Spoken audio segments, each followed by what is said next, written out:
Hello and welcome to Dungeon Nerd, a podcast dedicated to discussing Dungeons and Dragons. I'm Aaron. And I'm Josh. Let's do this. So, Josh, I think we should start with a little bit of how are you doing today? I am very tired. I don't know why, but for the past few nights, I just I get home super late, and then I've just stayed up doing things. What have you been doing? Like making me cool gifts? Just chilling? Yeah, I mean, I just get distracted. Like last night, I got distracted on TikTok and just... Oh, it wasn't... Oh, no. TikTok is so addictive that they have a video, I don't know if it's 30 minutes to an hour after you're just scrolling, that it says, hey, you've been on here a while. You should take a break. You should go get water. You should... And I've seen that video too many times, as it's very addictive. It's like the... And I'm like, you know what? You're right. Game that I used to play. I'm going to go to bed now. Yeah. There's a game that I used to play. I don't remember what it's for, but for some reason I was thinking it's on the Switch. Maybe it's maybe Animal... I don't remember. There's a game that's like, hey, sends you a message. It's like, hey, you've been playing for a really long time. You should probably stop. And I'm like, hey, what does that mean? My own game that I'm playing is dissing me, telling me that I should stop playing as I've been playing for too long. But yeah, it's... Before we start Lukewarm Open, I have some random things. Every time we do these podcasts, I first have to get my bird food because she's screaming. But second, I always hop onto YouTube and I look for music to play while we're doing this. And today... I am listening to probably the most random thing that I never knew existed in my whole life, but it is Pirates of the Caribbean holiday themed. Huh. Pirates of the Caribbean music. So just yes, piratey Christmas music. Is it Christmas songs that are done pirate style, or is it like its own thing? So no, it's like if you were to be listening to the Pirates of the Caribbean soundtrack, but it's been like Christmasified. That's the new word. It's just like there's like jingle bells and sleigh bells and horns and all sorts of weird instruments, all kind of making it sound Christmassy. And are you saying you like this? Well, considering that I've listened to 8 minutes of it since, that's kind of the recording length so far. I haven't decided yet, but they just did the the main theme of Pirates of the Caribbean. Uh-huh. And honestly, it was kind of nice. It was kind of nice. Oh, man. I don't know, I don't know what your opinion is on Christmas music, but Christmas music is not my favorite. Agree? Yeah, I agree. I don't hate it. I just want it done in a modern style, and not a lot of modern artists are covering Christmas music anymore. There's only one that I know of that I like is a version of Christmas Baby Please Come Home by Death Cab for Cutie, which is fantastic.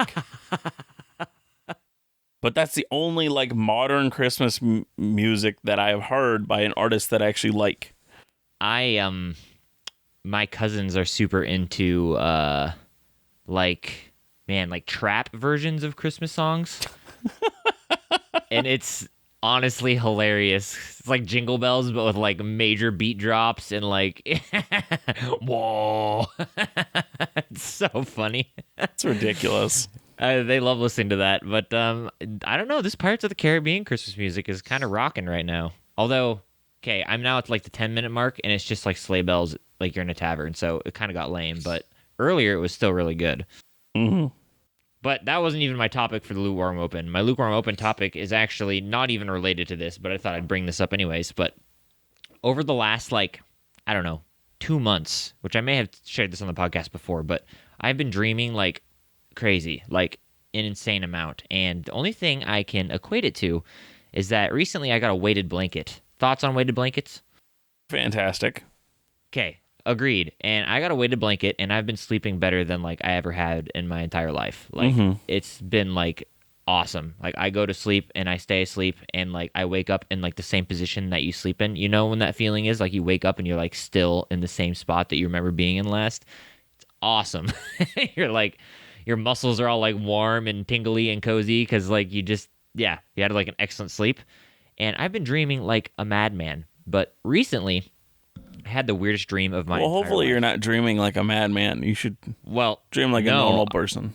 no, I am dreaming like a madman because recently, I two dreams that I've had recently, and I think I told you one of them. And the first one was, well, it might have been Seth, but the first one is, um, I woke up, but like I had to have been still dreaming, but I like woke up and I was sitting in my bed, Mm-hmm. and I heard like an airplane. Like, you know the sound of an airplane when you're standing next to an airport and it like just takes off and it's like loud and things shake and stuff like that? Well, Uh-huh. that's what I heard, and I like got up out of my bed and I was like looking out the window because I was like, I'm sure there's an airplane crashing on my street. Like I'm sure like there's like a passenger jet like literally crashing into the house. Mm-hmm. So I had like a major panic, which is unusual for me. I don't normally do that, but I was like, oh my gosh. And I woke up early that morning to go to work, and I'm like looking at the news because I'm expecting like the roads to be closed because there was an airplane that crashed in the middle of the night. Like literally, I woke up and the first thing I did was check the news, which for me is Twitter. Don't laugh. check Ha Twitter. ha! Thanks, Josh. But I checked Twitter to see like if there's any plane crash, and no, there's nothing. So for the life of me, I'm like, I don't know what I heard. I must have been dreaming, but I don't remember. Like I must have just been in like a weird half dream state or something. Because I swear, and I still swear by this day, that there was a plane that crashed on my street like 4 nights ago. Mm-hmm. I swear. The second one that I had, and this one's a little bit less strange, but I have been getting a bunch of Christmas gifts for all my family and a bunch of people. Mm-hmm. And I've been doing a bunch of Christmas wrapping. So I have like wrapping paper and stuff laying around on the floor because I've just been doing it on my spare time. Mm-hmm. And last night, I randomly woke up in parentheses, like woke up, and I was 100% certain there was something in the wrapping paper, like pushing it around and moving, like scurrying through the wrapping paper. So I like quietly shift out of my bed. I grab onto like a little sweatshirt that I have so I can like trap whatever's in there, and I slowly make my way over there and I throw my sweatshirt on top of the wrapping paper and I like pin it down because I'm like, there's something in there and it's gonna like run away. And sure enough, I turn on the lights. I like use my flashlight. There's nothing. It's just there's absolutely nothing. And Mm-hmm. I'm like, what the heck? there's gotta be some sort of rat or something in here. But to this day, to this very moment, I still don't think there's anything in my room. But I'm still kind of freaked out because he was running through the wrapping paper for sure. But I think again, it was just a weird dream state that I was in. Have you ever had those? Yeah, I'm really confused how you're gonna tie this into a lukewarm open, but yes, I've had times where I wake up and I'm like, whatever I was dreaming about, I believe was so real that it was like I feel like it's still happening, and so I'm like in that same state even though I'm awake. Yeah, well, how I'm going to turn this into lukewarm open is probably not at all what you're thinking of. So, because of this dream, I immediately began to think of how would you run a D&D campaign where the players are living as like small creatures in like a big world. So like a mouse, like mice living in a person's house, or like if you've ever seen Tiny Heist from Dimension 20, that kind of thing. How would you run that in D&D? Because I think it's fascinating and could be really, really fun. Um, I wasn't expecting that transition, were you? Not at all. well, the big problem I'm running into here is I don't like. I want layouts to make sense in my world, in just when I'm making a dungeon or anything. So thinking of players as smaller creatures, every room they're going to go through is going to be huge. So I'm trying to think of like fun encounters or things like that could have fun battle maps that in such a larger location. And it might not even be shrink them. You could literally just have them in a giant's home if you wanted to have that kind of smaller size feeling. Yeah, well, I mean, I like the way I'd probably do it is like you're battling with like a banana peel in the middle of the map, and you could like climb on top of this banana peel, and it's like a 2-story building, or like like there's a pop can that's open, and you could like climb in through the pop can because like it's literally like a building for bugs and stuff like that. Like I think that'd be so funny and so fun and very entertaining. And if anybody has never watched Tiny Heist for Dimension 20, have you watched Tiny Heist of Dimension 20? Nope. I have not watched any of Dimension 20. Really? Oh man. It's on my to watch list. Tiny Heist even has the McElroy brothers, and you've never watched it? I know. And there's also Brendan Lee Mulligan, who I also love. Oh, it is so funny. It's so good. And they like the city is like called Trash City, and it's like a dumpster that everybody lives in. All these bugs and like little tiny like fake creatures and like toy cars and toy Legos. Well, it's not Legos because that's copyright. But it's really really funny. And so think it'd be really fun to play like a campaign as like a one shot or like a little one off series. I don't think I'd want to do it fully, but like as like a fun little one-off series or group, like a few sessions here and there of just like a fun little you're a toy car in a little universe where you're like alive. It'd be so funny. It could be definitely have some fun weirdness to it. I just think like the thought of like you you yourself experiencing the world from like a completely different perspective of being like really tiny is really really funny because like you can take things that you don't normally take for granted, like a pencil, right, or like a pen or like a water bottle, and all of a sudden they become like major experiences that you normally wouldn't, or like what's the word I'm looking for? Major obstacles that you normally wouldn't think about. And I think it'd be really, really fun and interesting to do. Like climbing on an audio recording and running around on like a microphone or like a cord and having a little battle on a cord of a microphone. Like I think it'd be really funny. Yeah, I think there's definitely something that draws people to that type of a experience and story for sure. Yeah, I mean, again, I wouldn't want it to be a full campaign, but I think it'd be really fun to do like a 1 or 5 shot, like a five session little fun thing. Yeah.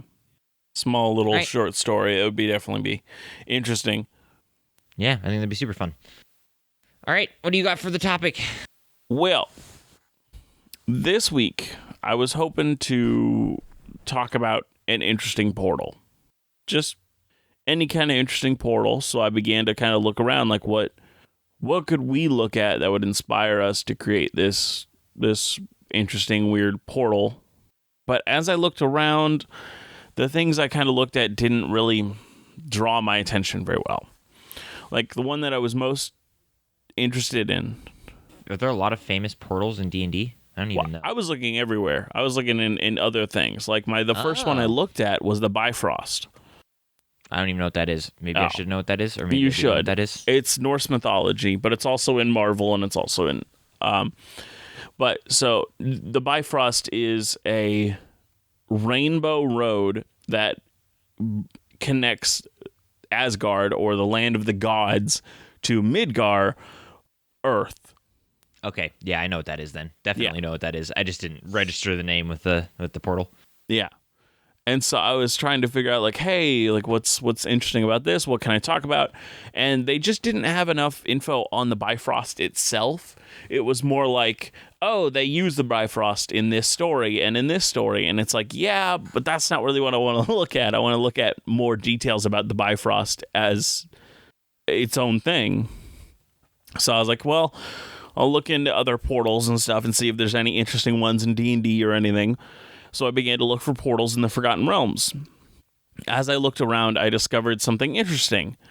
I didn't find any portals that particularly drew me in or stood out to me, but the article... Yeah, that's because portals don't exist, Josh.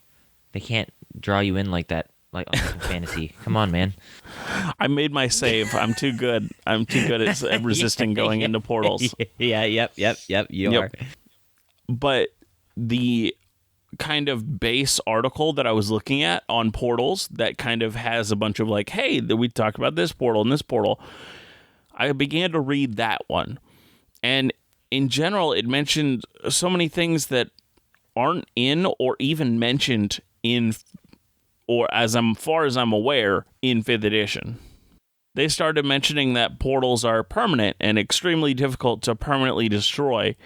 In the lore, dispel magic only causes, like, if you successfully cast dispel magic on a portal, it only causes it to be deactivated for up to 24 seconds.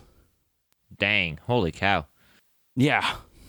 In 5th edition, I have never seen a lot of the things that this article talked about, and so I wanted to kind of dive into it and see what are portals in the lore. How are they? How do you deal with them? What are they? Kind of that kind of stuff. So we're going to go into more of a general topic this week of portals in the Forgotten Realms. Oh, cool. Yeah. Let's do it. So let's start with the basic portal. Portals are magic teleportation devices that are permanently in a location, but they have very few restrictions on how they can teleport you. Now, portals traditionally are actually invisible, so that the creators, if they want to make it usable for multiple people, or at least warn people that there's a portal here, will build that kind of traditional fantasy stone archway to kind of demonstrate that, hey, there's a portal here, because most of them are invisible and would be impossible to know that it was there if you didn't have that archway. Now, this is where 5th edition seems to be lacking, as the article begins to mention that you could identify things about the portal with the Analyze Portal spell, which allowed the caster to learn a lot of info about portals within 60 feet of them, from command words to keys to special properties of the portal, even an image of where the portal leads. What edition is this in again? I've never heard of this spell in my entire life. Yeah. Analyze Portal, let us see, what edition is that from? It's got to be like good old-fashioned 1st or 2nd edition. Or even 3rd. A lot of them. 3rd. Yeah. A lot of the stuff that I learned about is from 3rd edition. They have like, this is the 3rd edition stat block. This one appears to be a 3rd and 4th edition spell. In 4th edition, it was 8th level. In 3rd edition, it was about 3rd. Jeez, that's a big gap. What the heck? Why does it go from 3rd to 8th? Well, because you're learning a lot of like very specific info of how to use and operate portals, and so I think they kind of rebalanced it to be like, well, you're learning a lot, and let's make it a higher level thing to get to. That's a crazy jump. Now, I also, don't think it'd be that powerful, right? You're just like learning about a portal, but you're learning where it teleports you to, how to activate it. Okay, I mean that's somewhat a big deal. And so if you want to have it be this interesting story point of, hey, you came across this random portal, they could just know this spell and the encounter becomes nothing. It's not interesting because you already know everything about the portal. Yeah, but I mean, it's also an 8th level. That's a huge investment. That's insane. Yeah. Interesting. Now, there is also a thing that is not in 5th edition called a portal finder. It's a magic item that one can buy that allows them to find portals. There's got to be like a portal. There's got to be a portal, like the video game Portal. There's got to be a reference in here somewhere, right? I mean, come on. I like made portals. Well, all I know is that the cake isn't real, so. Okay, yeah, there we go. There you go. I gave you one. Thanks. Yeah, I was looking for it. I just didn't know where I could get it. Now, in D&D lore, in the Forgotten Realms lore, portals are not like doors you can walk through. Portals actually work by the moment someone touches them, they are affected by the effect of a greater teleportation spell. Another spell not in 5th edition. Nope. Yep. And my world's portals are completely not D&D portals then, that's for sure. Yeah. Greater teleportation was a 7th level spell that allowed a spellcaster to accurately teleport to a location, only needing a mental image or description of the area in question. Okay, that's really busted though. Yeah. Really so busted. unlike teleportation that we have in 5th edition, where you have to roll to see if you have a success, and like different things can give you a better chance of landing, greater teleportation just says, You could get there. You're fine. It's fine. You'll get there. That's so busted though. That's insane. That's so like you could scry anywhere and then teleport there just Are you fine. even allowed to? Are you allowed to scry on locations though? I don't remember. I think so. You just have to know you have to have a basic understanding of what location you're looking for. It's not just like, Yeah, for some reason I want to go to someplace green. Yeah. Huh. But yes, it's a very powerful spell. Yeah, it's wild. And because of this kind of how these portals work, you couldn't just like stick your head in and look at what's on the other side. You would literally be fully pulled there if you just made contact with it. Now, once you find a portal, if you want to destroy it, you will also have problems. As I said earlier, you can't just use Dispel Magic. You also couldn't use like a Disintegrate or something to destroy it physically, because that would not work either. Wow, portals are a major thing in D&D. Holy jeez. There is a spell, not in 5th edition, called Mordenkainen's Disjunction. Now, Mordenkainen's Disjunction is a powerful spell that literally breaks a magic item or magical effect. What it does is it literally breaks... what level it is? Oh, gosh. In the future, I'll write all of these levels down. You better. I didn't this time. Slacking on the job, Josh. Slacking on the job. I'm looking it up right now. Mordenkainen's Disjunction. Good. That's the quality content. That's the quality content. That's the quality content. Now, I will let you know, it is in 1st, 2nd, and 3rd edition. And for each edition, it is 9th level. Oh, dang. Okay.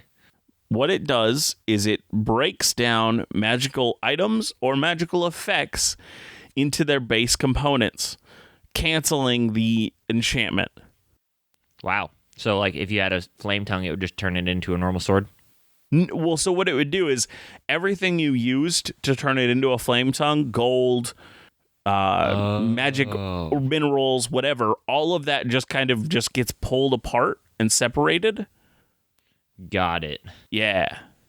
Which could be really actually super helpful if like you're in a campaign where like you are running like people enchanting stuff, like, and they find like a powerful magic item and they could enchant it, like disenchant it, and then re-enchant something cooler and better to what they want. Yeah, it would be really nice. That's a fun idea. Yeah, that's a fun idea. Yes, it is a very cool and very interesting magic spell. Now, if you didn't have that spell to cast on a portal, there's still ways you could destroy it. Another spell we don't have in 5th edition is the Gate Seal spell, which kind of does what it says on the tin. Any gate or portal, you can just seal it with this spell. Now, I know you're going to ask, and I do not know the level. I will look it up right now. Good. I was like, do I look these up? Do I I looked at all of them when I was doing the research, and then I'm like, I'm not going to need to know what level it is. It's 2nd and 3rd edition Gate Seal and they are 3rd level for 2nd edition and 6th level in 3rd edition. Okay. So, an investment, but... Mm-hmm. Now, with Gate Seal, it doesn't, destroy the portal completely. It just seals it. So, if you had an Unseal Gate spell, you could unseal it. Huh. Okay. Yeah. So, in D&D, did you used to be able to make, portals with, the Gate spell? Were you able to make them? I mean, I'm assuming you're going to get to that. I wasn't sure if I was going to go into the creation of portals. Because a lot of at a certain point, the lore behind portals becomes pretty open, because this is still an RPG. This is still a game where you want to inspire the DM to create things. So they kind of leave certain things open to kind of have it be, hey, you can really play around with how you make this or how you do that. Yeah. Now, one of the things that they say on how portals are created is that it was once believed that you had to be like this master portal maker and know all this portal knowledge, but actually, in truth, anybody who could create wondrous magic items had the capability of creating a teleportation portal. Okay, so they're not super difficult to make? No, it is very costly. It's not hard. Yeah, okay. So all you needed to have is either teleport, greater teleport, teleportation circle, or gate. And then with some gold, you can pretty much make it permanent. Okay, yeah, so pretty easy then. Yeah. Now, can you make like different sized portals? Obviously, I'm assuming. Like, is there like yes, or like sizes you could, like, transport an army and stuff like that? Yes, sizes are definitely something you can mess with, but you can also change what type of portal it is. Ooh. Now, there's the classic portal, which is just like you touch it and you teleport. But there's 7 special teleport portals that we know of. The first one is the creature-only portal. Those are portals that only creatures can go through. Not equipment, not clothes. So just the creature. Interesting. Now, some of these portals have been messed with and kind of they allow equipment and clothing to go through, but when they do, they kind of randomize where it teleports to. So the person goes to the place the portal tells it to. The clothes and equipment don't. That'd be really awkward.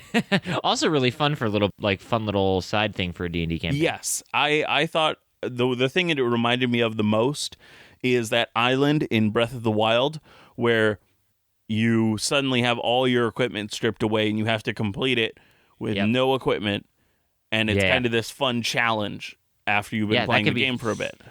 That could be really fun, but again, as we always say, you have to be really careful because some players could get really angry about definitely. That. That's why when I was writing in my notes about this, I said you could have some fun with that concept as long as you set it up and it doesn't feel too devastating to the PCs.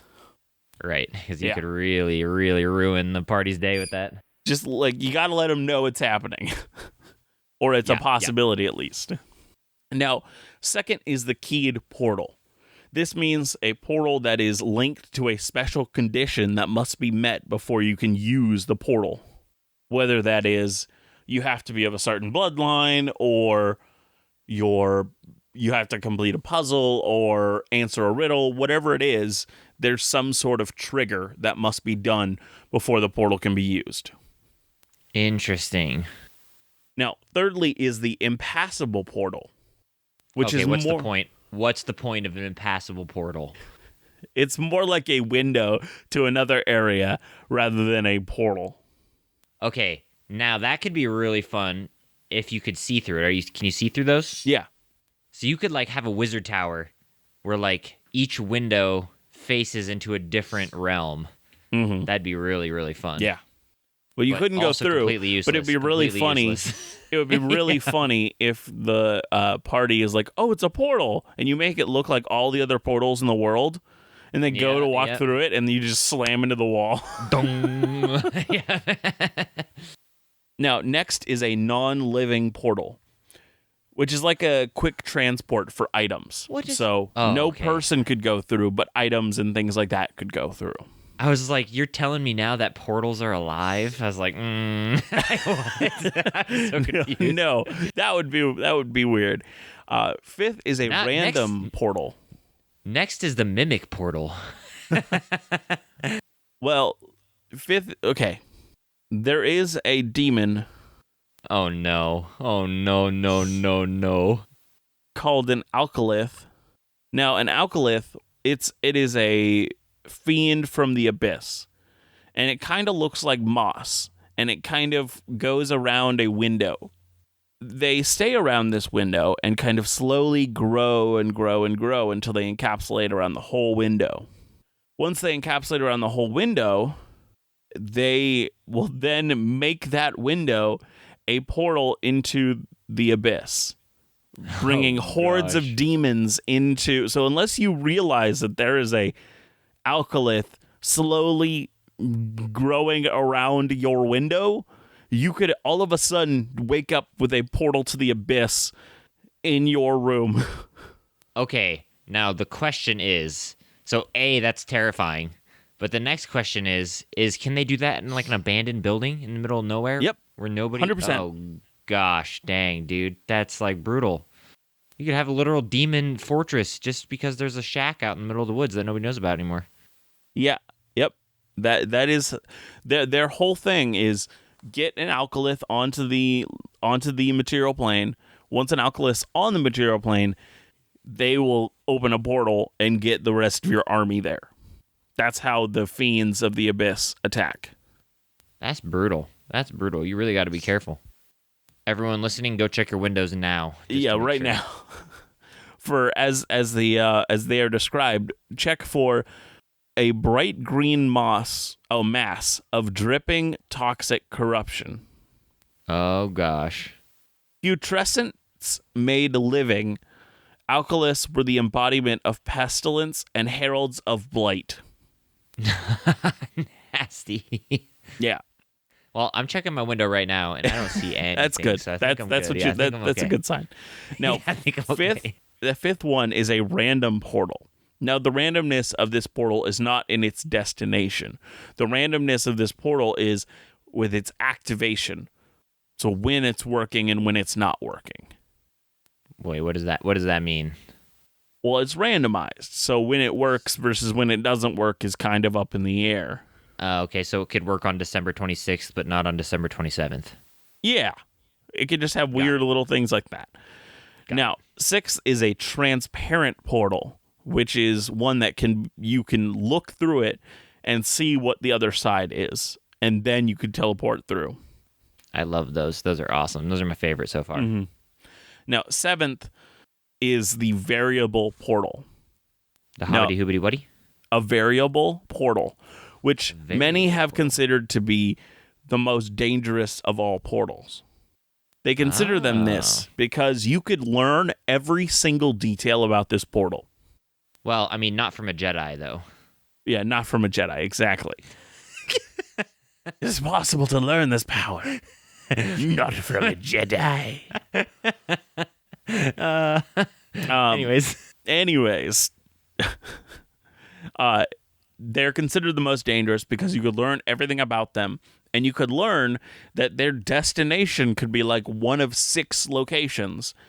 You go through, you're not going to know which location you're going to go to. Gosh, is there a way to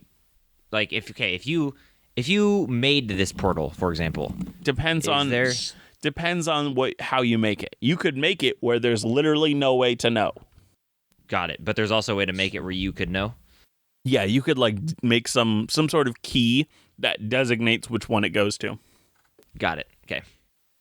Now, as I've said previously in other episodes, magic isn't always the most stable, as we've learned a few times with the kind of issues it's had in the Spell Plague and a few other problematic eras. Can I just say the Spell Plague is a really cool name, though? Oh, it's really fantastic. Awesome name. When there's fluctuations like that in magic, portals can have malfunctions. And this is where the lore kind of gets vague, as I said earlier, where they kind of want to give DMs kind of the freedom to choose what they think it means when their portal is going haywire. So they give some suggestions and things about how it can happen, but they really want to leave it up to the DM to kind of really have that play space there. Do they ever mention if portals can naturally collapse and break, or is it just portals? Some portals decay over time. Others just aren't able to get magic anymore. There's a lot of ways that they can die. Got it. Okay. And a lot of times they start malfunctioning like this before they die. What do they normally do when they malfunction? Well, they can do a lot of different things. I wasn't going to go super in-depth to it. I'm assuming they can kind of change what kind of spell they are. What? I'm going to read this sentence here. Possible malfunctions were that the portal did not apply a greater teleport, but a greater dispel magic effect. to either the user or the user's magic item. Oh gosh. Yeah, so it can just change magic effects on you. Like, oh yeah, this is a teleportation portal. Nope, not anymore. So you telling me it could like turn somebody to a bunny or like turn them into a different it race? Also says that it could suddenly start doing inflict serious wound instead of cure wounds. It could do any sort of, it could cure your wounds, it could kill you. Okay, well, I have, before we get into you finish this topic, I have a really cool idea that I think we should probably do. We should make a cult who worships a deactivating portal because one of their persons was turned into like a demigod when they touched it. That's fantastic, and I love that. Anyways. No, I'm pretty much done with the topic. We can skip what else I have. There's really more I could go into, but I think that's all we really need to dive into on how portals work in the Forgotten Realms. Yeah. As of right now. So, this cult, because that's a fantastic idea. I'm ready to jump right on that. I think it's so cool. It's a cult that believes that this portal, this dying, dangerous portal, is one of is a symbol of power, a thing of great. Yeah, or like it's like a direct, like they believe when you like touch it, you're touching the god, and when you touch the god, it grants you different powers or different. You gotta ask consent before you touch the god. Yes, true. It's the yeah. You're right. No, they have somebody who stands in front of it, who's the consenter, the great consenter, and you have to ask. You have to ask. No, they have the great consenter, but they also have a group inside of their organization called the Great Dissenters, and they're just horrible. Yeah, we don't talk about them though. We don't talk about them. They really like to rhyme. True. Gosh dang it. No. Do they have the Great Dissenters too then? Yeah. No, I'm kidding. I'm kidding. This is so stupid. Okay. No. But so this group, this cult, what exactly happened? You said Kano became like a demigod. How do you see that? I don't know. Like, I picture it as like, man, I don't even know, honestly. It just was a thought that randomly popped in my head. But well, I can jump off here if you would like. Yeah, do it. Well, so I'm thinking this person was like a new recruit, not even like high up in the ranks or anything. And this group, I don't think they were a cult to start off with. No, I wouldn't think so either. I think it was probably like, do you think it was like they were like a young adventuring guild trying to like get started, or were they like an alchemist guild, or like there's a part of me that wants them to be like a group who are like doing research, like that works. Like they're researching, scientists? Yeah, like they're a bunch of scientists or something, and they're researching the effects of like magic on, in the different planes and effects of, teleportation or whatever. But at the same time, I'm not exactly sure if I like that either. But I don't know how. I think classic researchers, where there's archaeologists, there's some like magic specialists, like they have all different types, and they went into an ancient ruin to discover this magic portal. Yeah, see, that's kind of where I was leaning. Like they because I don't want them to have magic portals should not be like their specialty, because I think people who know magic portals would understand that this is having a problem, that this is a malfunctioning, dying portal. And so I kind of want it to be there are other type of academics that are slightly out of their depth when it comes to portals. Okay, yeah, I like that a lot. I like archaeologists. I think is a really good one, where they're like uncovering like an ancient ruin of some kind, and they find this like malfunctioning portal. Yeah, and then they turn like this ruin into like their cult, hideout, their cultist temple. Yeah, like I think that'd be really interesting. Now, do they have a front-facing? Well, to keep the feng shui. To keep the feng shui, they have to have, the portal is facing the correct direction, so. I was more meaning politically and culturally. Do they have I'm kidding, no. Do they still appear to be a good group, or is it like, nah, they are straight up a cult now?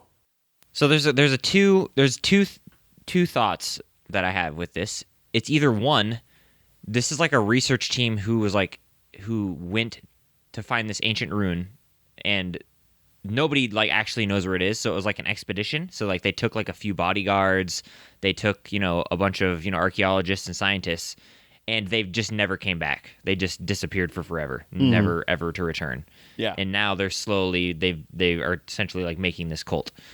The next one that I had was that they're putting on like a front of like an archaeology site, or like you could still go and visit and see the ancient ruin. But like underneath it's different, but I'm not sure exactly how I want that to be. I think I like more the one where this was like geared up to be a serious expedition to like explore this ancient site, and they just never returned. They just like were gone. They just vanished.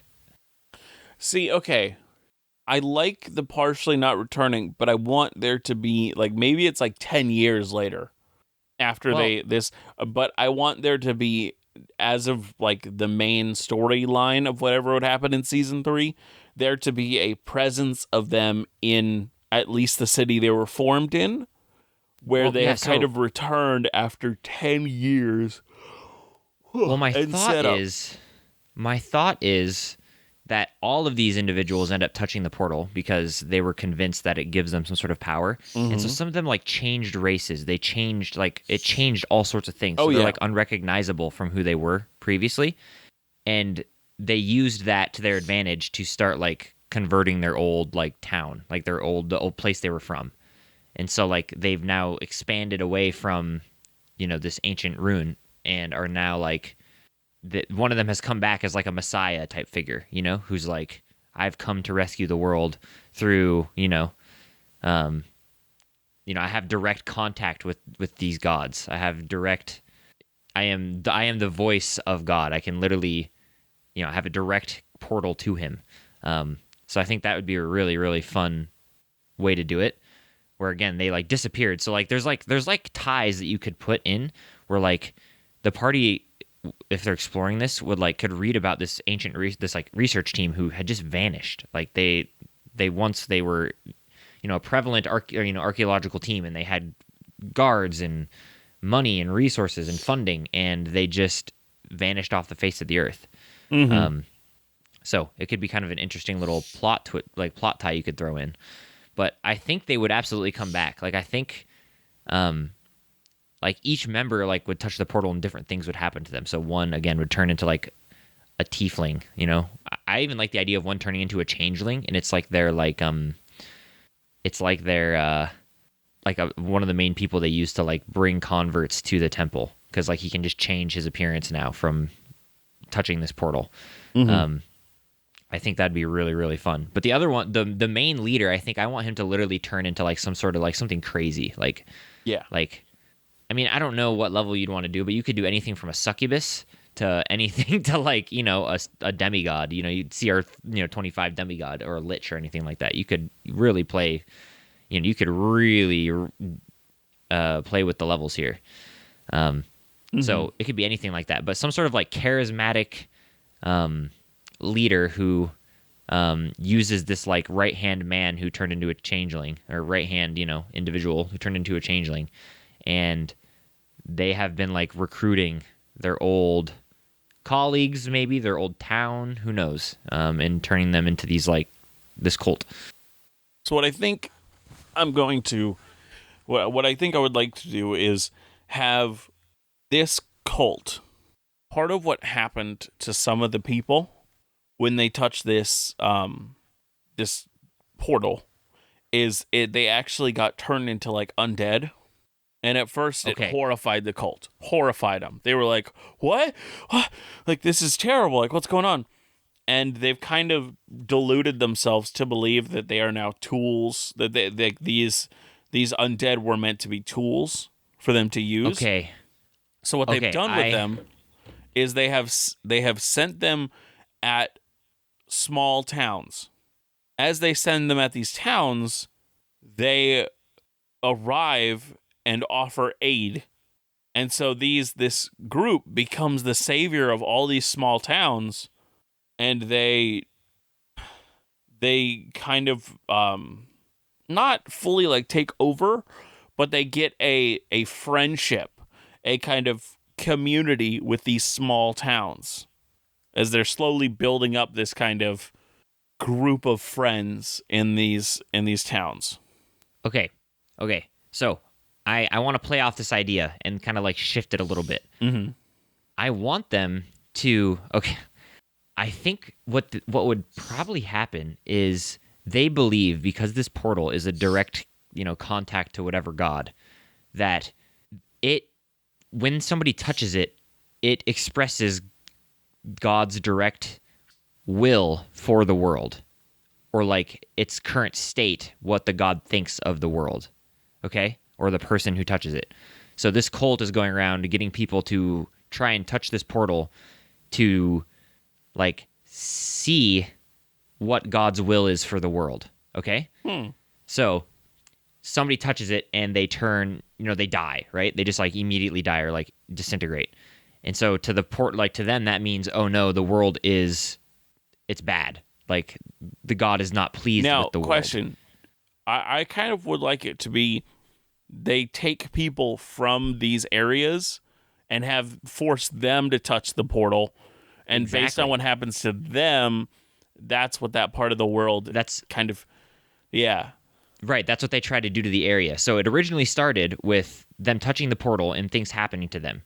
And they originally then began to correlate it to, well, we can go to these areas and figure out what God's will is for this area. And so somebody from a town will go and touch the portal, like they'll kidnap somebody, force them to touch the portal, and they immediately disintegrate. Well, that means we need to destroy the town and kill the people in the portal because God is so displeased with them, right? Mm-hmm. And so there are areas in the world where like a town has just been completely obliterated and burned to the ground and people are all killed. It's like nobody knows what happened. And then there are areas in the world where like, random strangers came and were like blessing their crops, and there was like fertility and a year of prosperity, and people don't know why. So I think it could be really, really fun. And so like the party could like step into one of these towns that's been like cursed by this cult, and people are going missing and dying and dead, being killed because the person who was kidnapped, the portal like killed them or like turned them into somebody who's undead. And so maybe with this idea that you were having is the person they kidnapped turned into somebody undead. So now they're just like turning a bunch of people into undead and making them attack the city because that's like what God's will is for the city, is for everyone here to become undead. Yeah. Which is totally messed up, but really, really, really cool concept.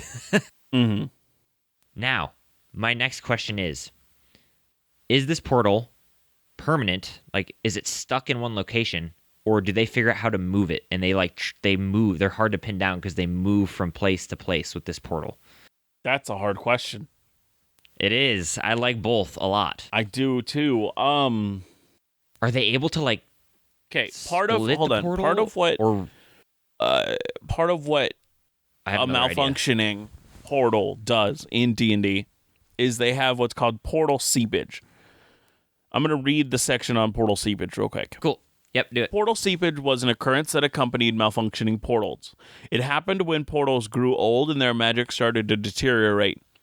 Portal seepage happened often to malfunctioning portals that were more than a millennium old and was an often encountered problem in the lower dark. When this occurred, qualities of the portal's destination, such as planar qualities, affected the original point as well. So whatever the portal led to at one point begins to kind of seep into the world. Do you think that the portal, now unable to kind of teleport, where do you think it's connected to? Okay, I'm not sure. I'm not 100% sure, but I think it would definitely be expressed in wherever their main hideout is. And I think I have an idea to solve our issue. I think the leader who touched the portal first was gained the ability to see malfunctioning portals. And so he can see where God's will is coming next. Does that make sense? Yes. So he sees another malfunctioning portal, and So that's do where you God's will think? is next. Do you? Why were these portals made there so long ago? Why is there so That's an many of them excellent. malfunctioning at this current moment? That's Is an magic excellent weakening? Is question. magic having a problem? So all of these portals that were made a long time ago are now malfunctioning and dying? Yeah, I mean that's a really good. I mean, Oh, okay, yeah. I got it. So in season 3, one of the things that is continually happening all season is the box is open. The Yep. box has been continually making an island, making a continent at this point. Maybe that is drawing so much magic power that Destroying portals. it's destroying magic in general because it's just constantly in use and there's not infinite amount of it. So magic is weakening on the whole plane because it's constantly being used when it was not made to be used that way. Yeah, no, that's really good, and So that's what's because causing of the that, portals to now malfunction. all these portals are dying because they don't have the magic required to keep them active. Yeah, no, that's I like that a lot. Yeah, so these portals are malfunctioning, and this person, when he first touched one of the malfunctioning portals, is now able to see where malfunctioning portals are located, and so he takes his group. They have like their original stronghold, the original portal, like that's their original temple and their Yeah, original that's base. like their main base. Right, but they exit out to find these different temples, these different portals, and that's where God's will is to fall next. And so then they steal someone from that location, make them touch the portal, and then carry out whatever God's will is, whatever happens to that person. That's fantastic and terrifying, and I It's love it. so good. It's like I want to add it to my world, like really. It's really good. It's a very Yeah. good story, yes, for sure. So where do we think these portals lead? What's the little backdrop here? Backstory. Well, Like, is it like demon invasion? Is it classic? Is it? Well, so no, what I think is because we're making it all of these portals are failing, I think there's many different each one goes to a different random. location. Yeah, it's just random. Yeah, I think these are just actual just portals that were made by people long ago, each to the place that they wanted it to, but now they're dying and they're affecting things in weird ways. Yeah, no, totally. Do you think that this cult would ever gain traction and people would start like following it because they've they've shown success of what God's will is? Um Or do you think it I would think remain I think pretty I think in certain areas. I think the majority of the world no, but I think in certain areas where when they have the people of that area touch the portal and they get healed and and the whole cult begins to believe, "Oh, God wants to heal yeah. and help this area." Those people love them. Yep. Yeah, totally. And that would be But really when you get the fun people that are for a like, party. "Well, go for it." Oh, I said that'd be a really fun dynamic for the party because they would get so many mixed signals from people. Oh yeah, totally. And I love mixed It'd be signals. awesome. So we have this group that are slowly branching out. What is their ultimate goal? I don't know. I think it's probably just to bring God's will to the world, whatever His will is for these different locations. I think that's probably their main goal. Now, are they like building churches to have other people try to worship this god as well, or what's the deal with that? I don't know. I would think like it probably just depends on what happens at the portal. Like if somebody turns into like a stone, maybe they could like interpret it as like, just depends on the interpretation they have. They believe that this area needs lots of weed, as the people need to be stoned. Yeah, exactly. No, exactly. Yes. So they create a No, but I think marijuana dispensary. I mean, they probably would though. They'd probably want like people to be able to experience the one true, whatever. Now, one of the things I'm thinking is that some of these portals are leaking poison or just like problematic things, demonic things, and such. But they're not leaking like monsters, they're leaking like energy and stuff. So the things that grow around the portals will be like crystals that are evil and mushrooms and things and all these different things that are affected by what's on the other side of the portal.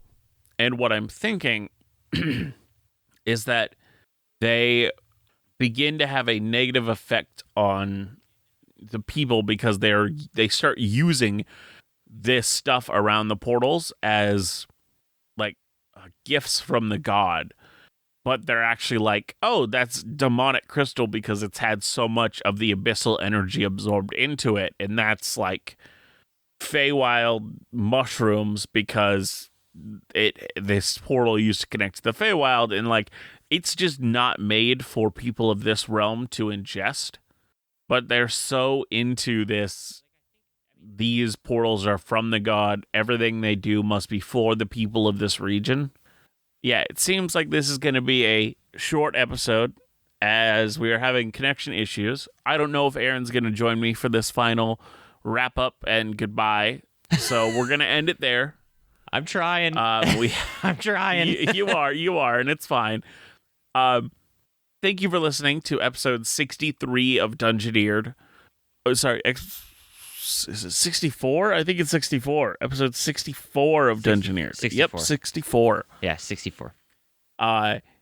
We're so glad that you listened and so glad that you're still listening. And if you would like to write to us about any ideas for topics or lukewarm opens, or just want to say how we've inspired you or tell us we suck, we'd love to hear it all at dungeoneered@hotmail.com. Yep.